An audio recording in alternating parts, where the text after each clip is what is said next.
بسم اللہ الرحمن الرحیم ان اللہ وملائکتہ یصلون علی النبی یا ایھا الذین آمنوا صلوا علیہ وسلموا تسلیما باواز بلند پڑھیے الصلاۃ والسلام علیک یا سیدی یا رسول اللہ وعلی آلک واصحابک یا سیدی یا حبیب اللہ۔ معزز سامعین و ناظرین، آج سورہ بقرہ کی آیت نمبر 49 کی تفسیر آپ کی خدمت میں عرض کروں گا۔ اللہ جل مجدہ الکریم نے اپنی لارائب کتاب میں ارشاد فرمایا وَإِذْ نَجَّيْنَاكُم مِّنْ آلِ فِرْعَوْنَ، یاد کرو جب ہم نے تمہیں فرعونیوں سے نجات دی، آل فرعون سے نجات دی۔ آل اہل سے بنا ہے، آل اور اہل میں فرق ہے۔ اہل کی نسبت ہر ایک کی طرف کی جا سکتی ہے، اہل بیت، اہل حجام اور اس کے علاوہ دیگر لوگوں کی طرف بھی کی جا سکتی ہے۔ اہل کی نسبت ہر چیز کی طرف کی جا سکتی ہے، خواہ معزز ہو یا غیر معزز ہو، لیکن آل کی نسبت صرف معزز لوگوں کی طرف کی جا سکتی ہے، خواہ دنیاوی لحاظ سے معزز ہوں یا اخروی لحاظ سے معزز ہوں۔ لہذا آل رسول اور اس کے علاوہ آل فرعون جو نا وہ کہنا جائز ہے، اس وجہ سے یہاں آل فرعون کا ذکر کیا گیا۔ اور یہاں پہ ایک بہت بات یہ نشین کر لیں کہ یہاں پر فرعون کی اولاد مراد نہیں ہے، چونکہ مفسرین اکرام نے یہاں پہ لکھا ہے کہ فرعون خود نامرد تھا، فرعون کی اپنی اولاد کوئی نہیں تھی، اور فرعون کا جو اصل نام ہے یہ فرعون کا نام نہیں ہے، یہ فرعون کا عہدہ ہے۔ جیسے ہمارے ملک کے اندر وزیر اعظم ایک عہدہ ہے، صدر ایک عہدہ ہے، تو اسی طرح فرعون کا نام فرعون نہیں تھا، یہ فرعون مصر کے بادشاہ کو کہتے تھے۔ فرعون کا جو اصل نام تھا وہ ولید بن موسیٰ بن ریان تھا۔ یہ ولید بن موسیٰ بن ریان حضرت موسیٰ علیہ السلام کے دور میں جو فرعون تھا یہ نامرد تھا، اس کی اپنی اولاد نہیں تھی۔ تو اب یہاں پہ جو آل فرعون آئے، یہاں سے اس کے متبعین مراد ہیں، اس کے پیروکار مراد ہیں۔ اور دوسرا جو ایک حدیث میں ذکر آیا ہے کہ فرعون کی ایک بیٹی تھی، اس کی ایک خادمہ تھی جو فرعون کی بیٹی کو کنگھی کیا کرتی تھی۔ ایک دن فرعون کی بیٹی کی خادمہ کے ہاتھ سے کنگھی نیچے گری تو اس کی زبان سے نکلا بسم اللہ، کنگھی کو نیچے سے پکڑا۔ فرعون کی بیٹی کہنے لگی کیا تم میرے باپ کو خدا نہیں مانتی؟ وہ خاتون کہنے لگی میں تو اس خدا کو خدا مانتی ہوں جس نے تیرے باپ کو بھی پیدا کیا ہے۔ وہ ڈٹ گئی۔ فرعون کی جو بیٹی تھی اپنی خادمہ کو لے کر فرعون کے پاس چلے گی، کہنے لگی کہ یہ تجھے خدا نہیں مانتی۔ فرعون کہنے لگا اس عورت کو کہ تم مجھے خدا مان لیں وگرنہ تیری آنکھوں کے سامنے تیرے بیٹے کو زندہ تیل کا کڑا گرم کر کے جلا دوں گا۔ خاتون کہنے لگی بیٹے جلوانا منظور ہے لیکن رب کی توحید سے پیچھے ہٹنا منظور نہیں ہے۔ اب فرعون نے کیا کیا، اس کے 3 بیٹوں کو تیل کا کڑا گرم کر کے اندر جلا دیا۔ ایک دودھ پیتا بچہ تھا۔ جب فرعون نے اس خاتون کی گود سے دودھ پیتا بچہ کھینچا تو ماں نے چیخ ماری، تو ماں کا جگرا بھی بڑا تھا کہ 3 بچوں آنکھوں کے سامنے پیش تو کر چکی تھی، اب دودھ پیتے بچے کو ہاتھ ڈالنے کا مطلب یہ تھا کہ ماں کے کلیجے کو اس نے ہاتھ ڈالا، تو ماں نے چیخ ماری۔ دودھ پیتا بچہ بول کے کہنے لگا ماں گھبرانے کی ضرورت نہیں، ڈٹ کے رہا تو حق پہ ہے۔ خاتون کہتی ہے میرا اتنا بڑا جگرا ہو گیا۔ فرعون نے اس دودھ پیتے بچے کو بھی خاتون کو بھی تیل کا کڑا گرم کیا، اندر ڈال دیا۔ نبی علیہ السلام فرماتے میں جب معراج پہ گیا، فرعون کی بیٹی کی کنگھی کرنے والی قبر کے قریب سے جب میں گزرا تو مجھے وہاں سے جنت کی خوشبو آ رہی تھی۔ اب جو دین پہ ڈٹتا ہے اللہ اسے کتنا عظیم صلہ عطا فرماتا ہے۔ اب یہ جو حدیث میں ذکر ہے کہ فرعون کی بیٹی، فرعون نامرد تھا تو بیٹی کہاں سے آ گئی؟ فرعون تھا نامرد ہی۔ اس کا جواب حکیم الامت مفتی احمد یار نعیمی رحمۃ اللہ تعالی علیہ نے جواب دیا، فرمایا تھا تو نامرد ہی لیکن یہ بیٹی اس نے لے کر پالی تھی، یہی معلوم اس سے ہوتا ہے، لیکن تھا وہ نامرد۔ تو یہاں پہ آل فرعون کا جو لفظ ہے اس سے مراد فرعون کے ماننے والے لوگ تھے۔ اللہ فرماتا ہے یاد کرو جب ہم نے تمہیں فرعونیوں سے نجات دی، یسومونکم سوء العذاب، وہ تمہیں برا عذاب چکھاتا تھا۔ برا عذاب کیا تھا؟ اب جو جوان بنی اسرائیل کے لوگ ہوتے تھے فرعون ان سے بڑا سخت کام لیتا تھا کہ جو پتھر ان سے کہتا تھا پتھر کو ڈو، یعنی اس مقام سے فلاں مقام پر لے جاؤ، اور سارے بنی اسرائیل کے نوجوان یہ کام کرتے تھے جس کی وجہ سے ان کی کمر اور ان کی گردن اکثر زخمی رہتی تھی۔ اور بنی اسرائیل کے جو غریب ہوتے ان سے ٹیکس لیا کرتا ہر رات کو، جو ٹیکس نہ دیتا فرعون کیا کرتا؟ ایک مہینے کے لیے ان کے ہاتھوں کو گردن سے باندھ دیتا، اتنی سخت سزا انہیں دیتا۔ بنی اسرائیل کے جو بوڑھے تھے، فرعون ان سے بڑے ذلیل کام لیتا، کہتا تم ہماری گلیوں کو صاف کرو، ہمارے بیت الخلاء کی تم صفائی کرو، ذلیل کام ان سے لیتا۔ اور جب بنی اسرائیل کی بوڑھی عورتیں تھیں ان کو سود کاٹنے کے لیے دیتا۔ اور اللہ فرماتا ہے کہ بے شک وہ تمہیں برا عذاب چکھاتا تھا، یذبحون ابناءکم، تمہارے بیٹوں کو ذبح کرتا، ویستحیون نساءکم، تمہاری عورتوں کو زندہ رکھتا۔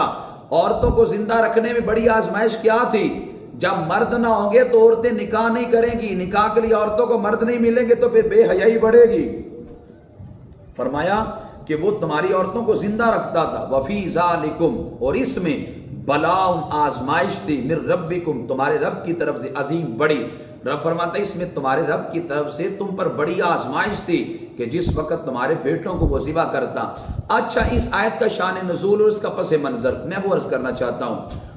ہوا یوں تھا کہ حضرت ابراہیم علیہ السلام کے بعد جناب یعقوب علیہ السلام تک ان کی اولاد کنعان کے اندر رہی، ملک شام میں رہی۔ حضرت یوسف علیہ السلام کو ان کے بھائیوں نے بظاہر کنویں میں ڈال دیا، اور پھر حضرت یوسف علیہ السلام کو آ کر ظاہری طور پر جو ہے بازار مصر میں بیچ دیا۔ آہستہ آہستہ اللہ تعالیٰ نے حضرت یوسف علیہ السلام کو مصر کی بادشاہی عطا فرما دی۔ جب یوسف علیہ السلام مصر کے بادشاہ بنے، مصر کی بادشاہی رب نے ان کو دی، تو حضرت یوسف کا جب وصال مبارک ہوا تو اس کے کچھ بعد مصر میں بد نظمی سی پھیل گئی۔ جب حکمران ٹھیک نہ ہو تو علاقوں میں بد نظمی پھیلتی ہے۔ اب اس وجہ سے علاقوں کو بہتر بنانے کے اندر حکمرانوں کا بڑا رول ہوتا ہے۔ جب حکمران ستو پی کر سو رہے ہوں تو پھر عوام اس وقت سیلاب کی زد میں ہے، ان لوگوں کی کیا حالت ہو رہی ہے جو کروڑوں لوگ کھلے آسمان تلے جو ہے اللہ کی رحمت کے منتظر ہیں کہ مالک کو ایسے اسباب پیدا فرما کہ ہمیں رات کا کھانا تو مل جائے۔ وہ کروڑوں لوگ نان شبینہ کے لیے بھی ترستے ہیں۔ جب غیرت مند حکمران ہو تو پھر وہ یہ اعلان کرتے ہیں اگر کوئی بکری کا بچہ دجلہ کے کنارے پیاسا بھی مر گیا تو قیامت کے دن فرمایا عمر تجھ سے پوچھا جائے گا۔ اب یہ کیسے عظیم حکمران تھے؟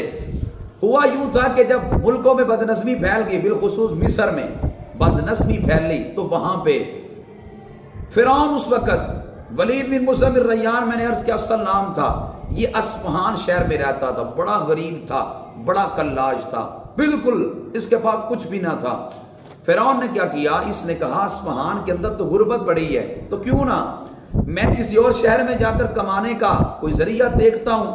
اصفہان سے چلا ملک شام میں گیا، وہاں بھی کوئی معاش ہاتھ نہ لگا۔ ملک شام سے ہجرت کر کر مصر چلا گیا۔ جب مصر میں پہنچا تو اس نے دیکھا کہ گاؤں میں تربوز بڑے سستے ہیں۔ اس نے کہا سودا اچھا ہوگا کہ اگر میں گاؤں سے تربوز لے کر شہر میں چلا جاؤں تو اچھا مجھے جو نا اس سے معاش مل جائے گا اور اچھی ذرائع آمدنی ہے میرے لیے یہ۔ اس نے ایک توڑا تربوزوں کا لیا اور شہر کے اندر جانے لگا۔ راستے میں جب نکلا تو لوگوں نے کہا جی ہمیں ٹیکس دیں، اس نے ایک تربوز بطور ٹیکس دے دیا۔ آگے گیا تو فرعون کو لوگ کہنے لگے ہمیں بھی ٹیکس دو، اس نے دوسرا تربوز ٹیکس میں دے دیا، یہاں تک کہ شہر میں پہنچتے پہنچتے فرعون نے سارے تربوز ٹیکسوں میں دے دیے۔ جب شہر میں پہنچا تو ایک تربوز پوری بوری سے ایک تربوز بچا۔ فرعون سوچنے میں مجبور ہو گیا، کہنے لگا لگتا یوں ہے کہ اس علاقے کے اندر کوئی شاہی نظام نہیں ہے کہ جو من میں آئے لوگ کرتے ہیں، اسی وجہ سے تو جگہ جگہ پہ جو نا وہ جگہ ٹیکس لگا ہوا ہے کہ لوگ ٹیکس لینے پہ تلے ہوئے ہیں۔ فرعون نے کیا کیا؟ ان دنوں میں مصر میں ایک وبا پھیلی تھی، لوگ بڑی تیزی کے ساتھ دنیا سے جا رہے تھے۔ فرعون جس وقت اس نے دیکھا کہ وبا پھیل رہی ہے وہ قبرستان میں جا کے بیٹھ گیا۔ جو بھی لوگ آتے قبرستان میں مردہ دفن کرنے کے لیے، فرعون کہتا 5 درہم دو گے مردہ دفن کرنے دوں گا ورنہ مردہ نہیں دفن کرنے دوں گا۔ یوں چند دنوں کے اندر فرعون بڑا مالدار ہو گیا، ایک امیر گھرانے کا شخص فوت ہو گیا، لوگ اسے دفن کرنے کے لیے قبرستان میں جب آئے فرعون نے ان سے معاوضہ مانگا تو لوگ کہنے لگے کس چیز کا معاوضہ، تجھے یہاں مقرر کس نے کیا ہے؟ لوگوں نے پکڑا اور بادشاہ وقت کے پاس لے گئے۔ جب بادشاہ وقت کے پاس پہنچے تو بادشاہ نے پوچھا کہ تجھے یہ اجازت کس نے دی ہے کہ تم مردہ دفن کرنے کا ٹیکس وصول کرے؟ تو فرعون کہنے لگا بادشاہ تجھ تک پہنچنے کے لیے یہ ذریعہ اپنایا ہے، تو ساری رقم یوں بادشاہ کے سامنے ڈال دی۔ اور بادشاہ کہنے لگا کہ بندہ دنا لگتا ہے، کیوں نہ اسے میں چھوٹا سا عہدہ دے لوں۔ فرعون کو اس وقت جو مصر کا بادشاہ تھا اس نے چھوٹا سا عہدہ دے دیا۔ اب فرعون کہنے لگا اب میں نے لوگوں کے لیے مقبول بننا ہے تو میں ایسا کام کروں لوگ بھی راضی رہے، بادشاہ بھی راضی رہے، سب کو راضی رکھوں، اور جو بندہ سب کو راضی رکھنے کی کوشش کرتا ہے وہ اکثر منافق ہوتا ہے۔ نبی علیہ السلام کا ارشاد گرامی ہے، ترمذی میں ہے، حضرت امیر معاویہ رضی اللہ تعالی عنہ نے حضرت عائشہ صدیقہ رضی اللہ تعالی عنہ کو خط لکھا، کہا آپ مومنین کی ماں ہیں، مجھے کوئی نصیحت کیجیے۔ حضرت عائشہ صدیقہ رضی اللہ تعالی عنہ فرمانے لگی میں نے رسول کریم صلی اللہ علیہ وسلم کو فرماتے سنا، من التمس رضی اللہ بسخط الناس کفاہ اللہ مؤمۃ الناس۔ نبی علیہ السلام نے جس بندے نے رب کو راضی کرتے کرتے کچھ بندے ناراض کر لیے، بندوں کی جانب سے پہنچنے والی تکلیف سے رب اسے بچائے گا۔ اور فرمایا ومن التمس رضی الناس بسخط اللہ وکلہ اللہ الی الناس۔ فرمایا اگر کسی نے بندے راضی کرتے کرتے رب ناراض کر لیا، اللہ انہی بندوں کے ہاتھوں اس کو ذلیل کروائے گا۔ اس لیے بندے راضی نہ کریں، رب کو راضی کریں۔ میں نے تو تجربہ کر کے دیکھا ہے، جو بندہ لوگوں کو راضی کرنے کی تگودو میں رہتا ہے وہ اکثر پریشان رہتا ہے، اور جو کہتا ہے رب راضی ہو جائے، بندوں کی خیر ہے، اللہ تعالیٰ بندے بھی اسے راضی کروا دیتا ہے۔ اصل معیار رب کو راضی کرنے کا ہو کہ رب مجھ سے راضی ہو جائے، وگرنہ سب کو راضی کرنے کے چکر میں رہیں گے، پھر صلح کلیت کے قائل بنیں گے، پھر کہنا پڑے گا جہاں جو لگا ٹھیک لگا ہے، اور یہ تو قرآن و سنت کے مزاج کے خلاف ہے بات۔ فرعون کہنے لگا میں نے سب کو راضی رکھنا ہے، اور وہ اپنے مشن میں کامیاب ہوا، سب کو راضی رکھا۔ مصر کے بادشاہ نے فرعون کو درجہ اوپر کا دے دیا، بڑا آفیسر بنا دیا۔ مصر کا بادشاہ جب مرا تو لوگوں نے فرعون کو ہی، ولید بن مسلم بن ریان کو مصر کا بادشاہ منتخب کر لیا۔ جب مصر کا بادشاہ بنا تو اس نے کہا کہ مجھے سجدہ کرو، سب سے پہلے اس کے وزیر حامان نے اس کو سجدہ کر دیا، دیگر لوگوں نے بھی سجدہ کر دیا، لیکن بنی اسرائیل نے سجدہ نہ کیا۔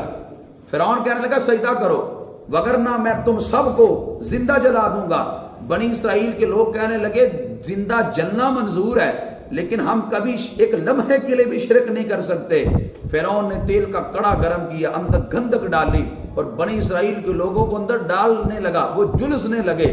فرعون کے لوگوں نے کہا انہوں کو یوں قتل نہ کرو، ان سے ہم کچھ کام لیں گے۔ جب یہ بات قبطیوں نے فرعون سے کہی، فرعون چلا گیا اپنے محل میں، جا کر سویا۔ اس نے خواب دیکھا، فرعون نے خواب دیکھا کہ بیت المقدس سے ایک آگ اٹھی ہے۔ اب یہ آیت کا شان نزول ہے جو میں نے آیت پڑھی۔ فرعون نے خواب دیکھا کہ بیت المقدس سے آگ اٹھی ہے اور اس نے قبطیوں کو اپنی لپیٹ میں لے لیا، لیکن بنی اسرائیل والوں کو کچھ نہ کہا۔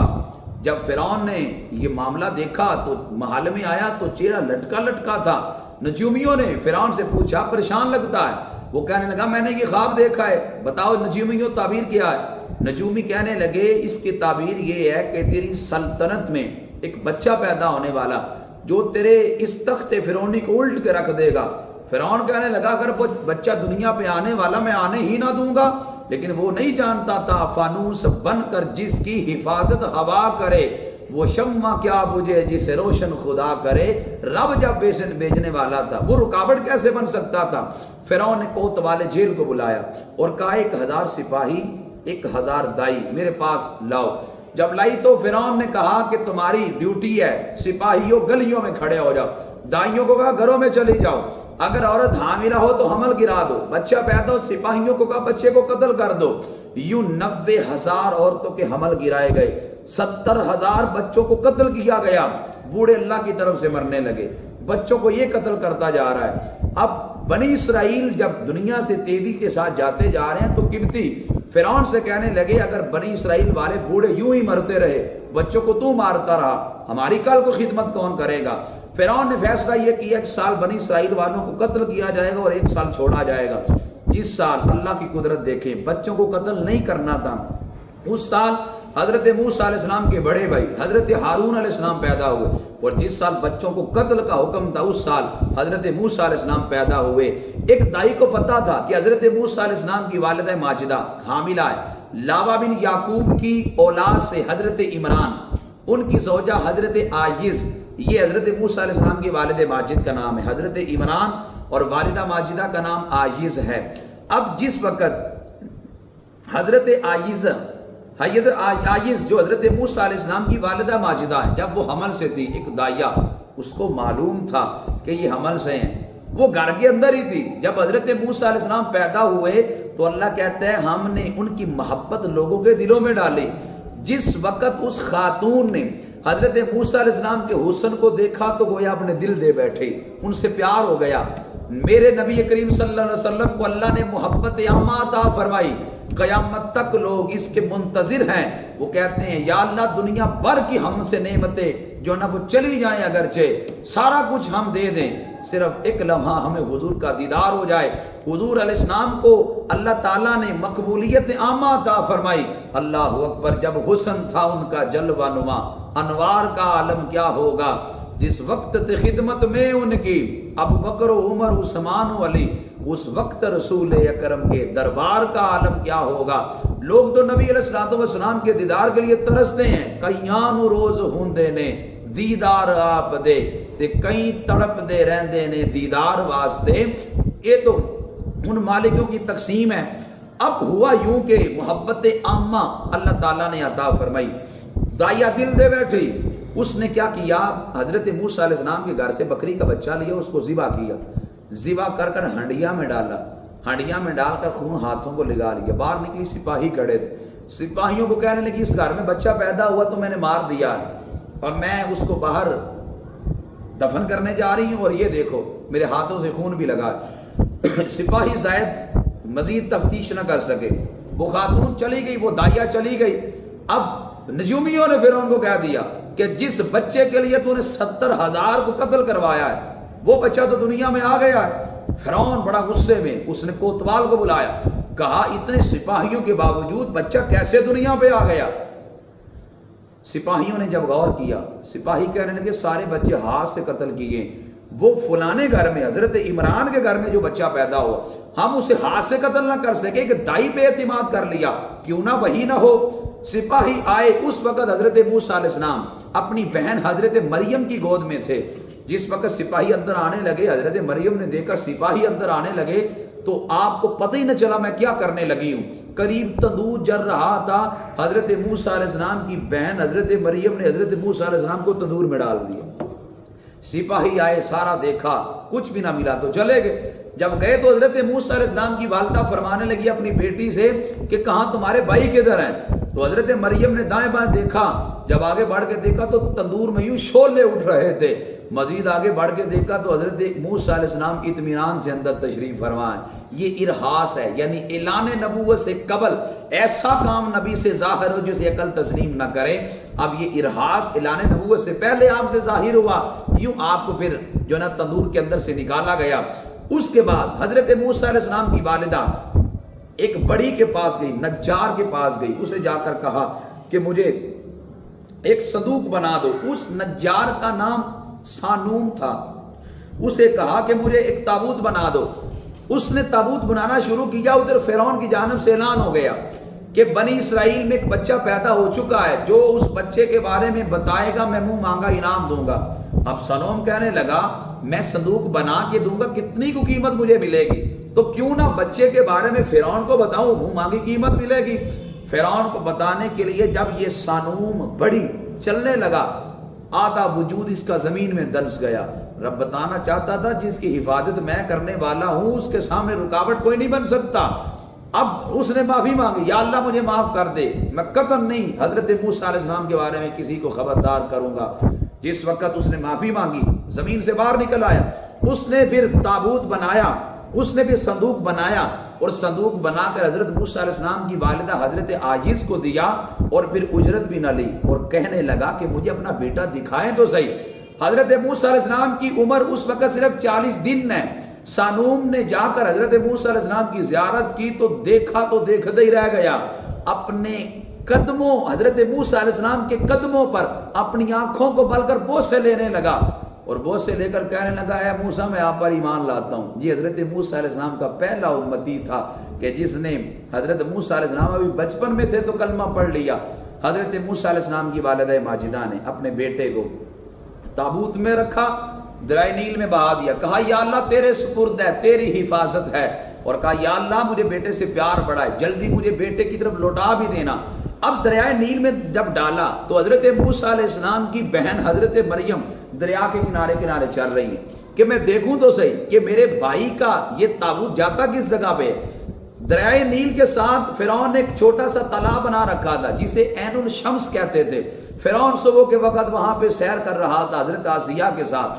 جب یہ تابوت وہاں جا لگا تو فرعون کے کہنے پر سپاہیوں نے جب نکالا تابوت کھولا, موسیٰ علیہ السلام کا چمکتا چہرہ دیکھا. فرعون کہنے لگا میں یقین سے کہتا ہوں وہ یہی بچہ ہے کہ جس نے میرے تختے کو الٹنا ہے. حضرت آسیہ کہنے لگی نہیں تجھے غلط فہمی ہوئی ہے, میرے ہاں اولاد کوئی نہیں تو میں اسے اپنا بیٹا بناؤں گی. فرعون راضی ہو گیا, حضرت آسیہ کے گھر میں رہنے لگے. دائیاں آ گئی, دودھ پیش کیا. رب کہتا ہے ہم نے موسیٰ علیہ السلام پر دائیوں کا دودھ حرام کر دیا, کسی کا دودھ نہیں پینا. ادھر حضرت مریم موسیٰ علیہ السلام کی بہن قریب گئی, فرعون کو جا کے کہنے لگی اگر تم کہو تو میں ایسی عورت کی جانب تمہاری رہنمائی نہ کروں جس کا دودھ حضرت موسیٰ فوراً قبول کر لیں. کہا ضرور کرو. ادھر حضرت موسیٰ علیہ السلام کی والدہ بیٹے کی جدائی میں تڑپ رہی ہیں, یا اللہ بیٹے کی جدائی برداشت نہیں ہے, کوئی ایسے اسباب پیدا فرما کہ بیٹا میرے پاس آ جائے, میں بیٹے کے پاس چلی جاؤں. ادھر حضرت مریم بھاگتی بھاگتی آئیں, کہا اماں جی جلدی آئیں. والدہ کو لے کے آئیں. حضرت موسیٰ علیہ السلام کی والدہ نے دودھ پیش کیا, حضرت موسیٰ نے فوراً دودھ کو قبول کیا.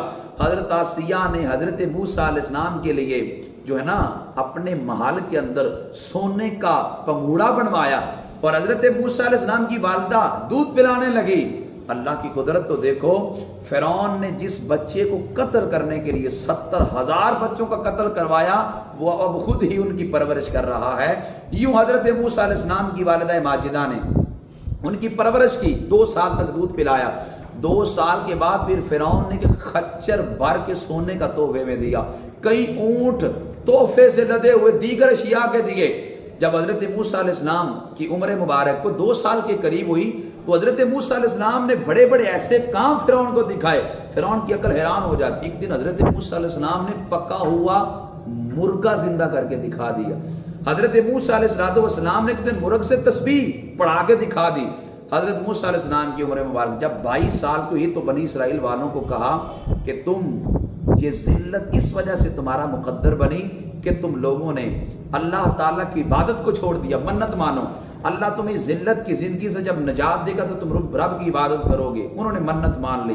حضرت موسیٰ علیہ السلام کی عمر مبارک جب 30 سال کی ہوئی, ایک قبطی اور ایک بنی اسرائیلی جھگڑ رہے ہیں. بنی اسرائیلی نے حضرت موسیٰ علیہ السلام کو مدد کے لیے پکارا. حضرت موسیٰ علیہ السلام بنی اسرائیلی کی مدد کے لیے پہنچتے ہیں اور جا کر چھڑاتے ہیں. قبطی چھوڑتا نہیں ہے. حضرت موسیٰ علیہ السلام نے گونسا مارا کہ یہ چھوڑ دے گا. جب گونسا مارا تو وہ مر ہی گیا. یا اللہ مارنے کا ارادہ تو نہیں تھا لیکن مر گیا.